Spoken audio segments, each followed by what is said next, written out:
ધંધુકા શહેરમાં હનુમાન ચાલીસા પાઠથી ગુંજ્યો ધાર્મિક માહોલ। આંતરરાષ્ટ્રીય હિન્દુ પરિષદના પ્રવીણભાઈ તોગડિયા તથા રાષ્ટ્રીય બજરંગ દળના પ્રમુખ રણછોડભાઈ ભરવાડના આહવાનને અનુસરી ધંધુકા શહેરમાં શ્રી હનુમાન ચાલીસા પાઠનો પ્રારંભ કરવામાં આવ્યો।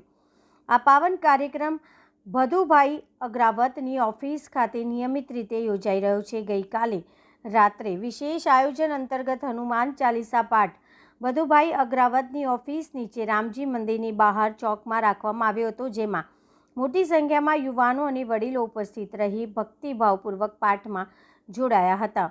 કાર્યક્રમમાં આંતરરાષ્ટ્રીય હિન્દુ પરિષદના અર્જુનસિંહ ચુડાસમા, ટી.કે. ડોંડિયા સાહેબ, ભરતસિંહ પરમાર, ડૉક્ટર બારડ સાહેબ, રેલવે મેલડી માતાજી મંદિરના ઈશ્વર બાપુ, દુષ્યંતભાઈ ઉપાધ્યાય, જગતસિંહ ઝાલા, શશીભાઈ યાજ્ઞિક સહિત વિસ્તારના વિવિધ સમાજના યુવાનો અને વડીલો હાજર રહ્યા હતા।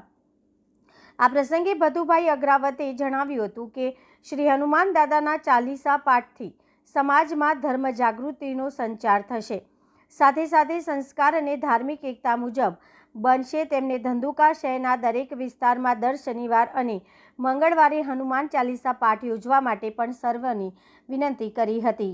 આ કાર્યક્રમથી શહેરમાં ભક્તિ અને એકતાનો સંદેશ વ્યાપી રહ્યો છે। Reporter C.K. બારડ। કાર્યાલયનું ઉદ્ઘાટન આપણે બસ સ્ટેન્ડની સામે ચામુંડા પાનસેટ આપણે ધંધુકામાં લગભગ 22 જગ્યાએ આપણે હનુમાન ચાલીસા કેન્દ્ર ચાલે। કોઈ જગ્યાએ 2-4 લોકો કરે તો કોઈ જગ્યાએ 5-5 બાપુને સારો પ્રયત્ન કર્યો છે। એવી રીતે આપણે બીજા બધા કેન્દ્રોમાં આવો પ્રયત્ન કરવો। ખાસ તો અત્યારે માનો કોઈ જુદા જુદા વિસ્તારમાંથી નજીકના વિસ્તારમાં આપણે કોઈ પણ એક પણ મંદિર બાકી રહેવા નથી દેવા। જો અન્ય હિન્દુ સંગઠનો આવું કામ કરે, આપણે સનાતન ધર્મને માની, પણ બીજા બધા જે કરે છે એની કરતાં આપણે કંઈક નવું એટલા માટે કરવું છે। આપણામાં નિમ્નમાં ફરક શું છે એ તમને સમજો। આપણે નત્ર માત્ર ભક્તિપૂર્વક દરેક મંદિરમાં હનુમાન ચાલીસા થાય, પણ આપણે ભક્તિ સાથે રાષ્ટ્રને જોડવાની વાત છે કે આપણે ત્યાં હનુમાન ચાલીસા કેન્દ્રમાં આવતો માણસને કાલ કદાચની દવાખાની જરૂર પડી, બીજી કોઈ હેલ્પલાઇનની જરૂર પડી, એને બીજા કોઈ પણ કામની જરૂર પડી તો આપણે એને મદદરૂપ થવા માટે આપણે એને શું કરી શકીએ એવા આશય સાથે આપણે આ કરીશું। એટલે જેટલી જાજી સંખ્યામાં હનુમાન ચાલીસા કેન્દ્ર એક પણ મંદિર બાકી ન રહે, એક પણ ગામ બાકી ન રહે। આપણે ધંધુકામાં 51 હનુમાન ચાલીસા કેન્દ્રનો સંકલ્પ કર્યો। 51 જગ્યાએ દાખલા તરીકે હનુમાન ચાલીસા કેન્દ્ર થાય, એક હનુમાન ચાલીસા કેન્દ્રમાં 10 લોકો જ ખાલી હોય ને તો આપણે 500 માણસ થઈ જવાનું નથી। કદાચ કાલે હવે માનો કોઈ હિન્દુ કંઈક પ્રોબ્લેમ થયો તો આપણે ખાલી એક જ મેસેજ છોડીને 500 જણા ભેગા થઈ જાય। કાલે પોલીસને આપણને પૂછવા આવવું પડે, આપણે કોઈ સાથે ઝઘડો કરવા જવું નથી, પણ આપણને કાલે કોઈ દબાવી ન જાય, આપણે હિન્દુ હિતનું રક્ષણ થાય એવો આશય સાથે આપણે આ કરી છે। આપણે કોઈની સાથે બાજવા જવાનું નથી। એને દરેક કામમાં આપણે કેવી રીતે ઉપયોગી થઈ શકીએ એ આપણો પ્રયત્ન છે।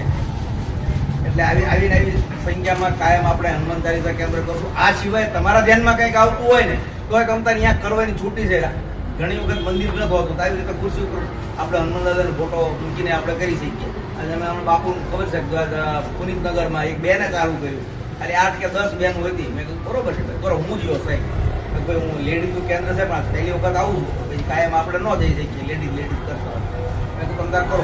આવી રીતે આપણા બાળકોને જો આ ધર્મનું જ્ઞાન દેવું છે ને તો આપણે કરતા આવીશું તો બાળકને ખબર પડશે કે હનુમાન દાદા છે ને હનુમાન દાદાને ગોતવા જવા પડશે 25 વર્ષ કોણ હનુમાન દાદા હતા।